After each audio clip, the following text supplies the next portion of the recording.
E a gente volta a falar sobre o problema de saúde do presidente Jair Bolsonaro, ele que está internado desde quarta-feira no Hospital Vila Nova Star, aqui em São Paulo, com uma obstrução do intestino. Então, por isso que a gente convidou o doutor Luiz Castro, que é cirurgião do aparelho digestivo do Hospital San Genaro. Doutor, boa tarde para o senhor. Seja bem-vindo ao Jovem Pan Agora. Boa tarde. Boa tarde a todos os telespectadores. Boa tarde, Kalina. Tudo bem? Tudo ótimo, doutor. Estamos aqui para conversar com seus ouvintes sobre a situação, né, em que vive o nosso presidente atualmente. Isso, porque a gente tem muitas dúvidas a respeito, né? Ele foi diagnosticado com essa obstrução intestinal. Já é, até onde sabemos, doutor, a quinta vez que ele apresenta algum problema na região do abdômen. Este também seria consequência da facada que ele tomou lá em 2018? Pode provocar uma obstrução intestinal? Sim, todo paciente que é submetido a uma cirurgia abdominal, existe uma agressão das vísceras e de todos os órgãos que tem dentro do abdômen. Nós temos o peritônio, que é o que recobre as vísceras de uma forma geral. No caso específico de um paciente que tenha sofrido uma agressão por uma arma de fogo ou por uma arma branca, que é o caso do presidente Jair Bolsonaro, existiu perfurações de intestinos. Intestino delgado, que é o intestino fino, e o intestino grosso também.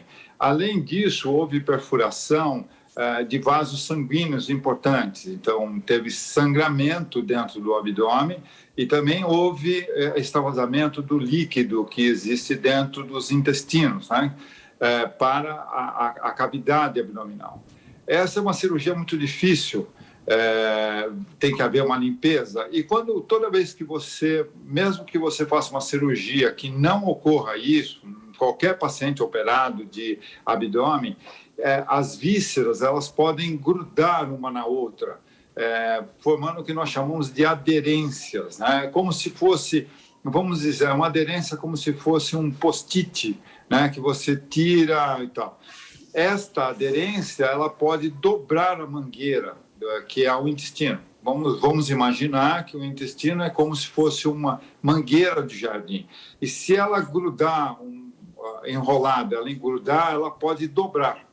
E se dobrar, ela provoca a passagem do bolo alimentar, da comida, das fezes, dos líquidos que são produzidos no intestino, no estômago, intestino, ficam com dificuldade na passagem. Essa dificuldade nós chamamos de suboclusão. Sub quer dizer, não é uma oclusão total. Quando ocorre uma oclusão total, o processo é cirúrgico. Você tem que submeter imediatamente o paciente a uma cirurgia para desobstrução. Quando você tem uma suboclusão, você pode tentar, que é o que está acontecendo com o presidente, um tratamento conservador, um tratamento que nós chamamos de tratamento clínico, esvaziamento do conteúdo que tem dentro do estômago através de sondas, lavagens intestinais, jejum prolongado, oferecendo outro tipo de alimentação para o paciente, que é oferecida pela veia, né? Se é uma alimentação parenteral, e você aguarda um período para ver se esse intestino volta a funcionar normalmente. Então, isso é um quadro de suboclusão e nos parece que está havendo sucesso nesse sentido. Mas quais são os riscos, doutor, de uma obstrução intestinal? Como o senhor disse, ele está fazendo esse tratamento clínico, né? Que é um tratamento que não é invasivo, pelo que o senhor está falando. Eu vi que ele estava com uma como que se chama? Nasogástrica, uma sonda. Uma sonda. Então, ele se alimentava por essa sonda, doutor? Não. A alimentação era feita através... Ele tem um catéter no pescoço, que é onde tem a veia no pescoço, onde ele recebe a alimentação através da veia. A sonda do nariz, ela vai até o estômago e é para esvaziar o conteúdo do estômago, é para extravasar aquele conteúdo para que ele não vomite. e isso diminui a pressão interna do órgão, do estômago, dos intestinos, propiciando que o intestino volte a ter os movimentos normais. Mas ele não estava se alimentando pela sonda.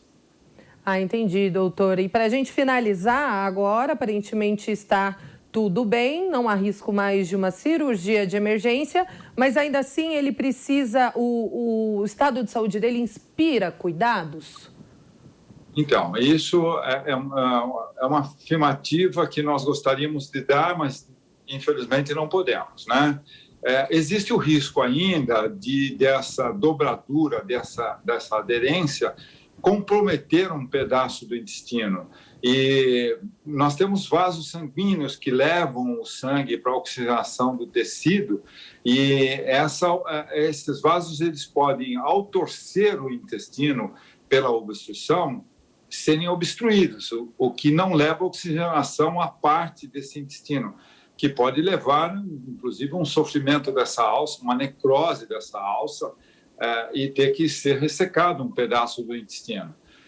Ainda ele corre esse risco, mesmo que esse intestino volte a funcionar hoje, isso não quer dizer que daqui a algum tempo ele não ocorra outros episódios de suboclusão, tá certo? Ou de oclusão, e que ele tenha que ser operado. Isso é um risco que todo paciente que é operado do abdômen, numa gravidade desse tamanho, ele vai correr provavelmente para o resto da vida, né? Eu tenho casos em que o paciente foi operado há mais de 10 anos atrás, 20 anos atrás, e acontecem esses episódios vão ocorrendo até que culmina com uma obstrução total. É um caso em que inspira muitos cuidados ainda. Isto está evoluindo bem, mas é uma incógnita, né? Acredito que vai evoluir bem e que ele se recupere e não precise de uma cirurgia nesse momento. Acho que esse é o desejo para todo paciente que está sob essa condição, independentemente da posição social desse paciente, né? Mas nós não podemos afirmar que ele não corre o risco de ser operado ainda. Entendi, doutor. Então é um estado que precisa aí ser acompanhado. Bom, conversamos com o doutor Luiz Castro. Mais uma vez, doutor, obrigada por nos atender. Excelente fim de semana para o senhor. Muito obrigado. Um bom fim de semana para você, Carolina, e para os seus ouvintes. E vamos aí aguardar os próximos dias. Certamente. Obrigada, doutor.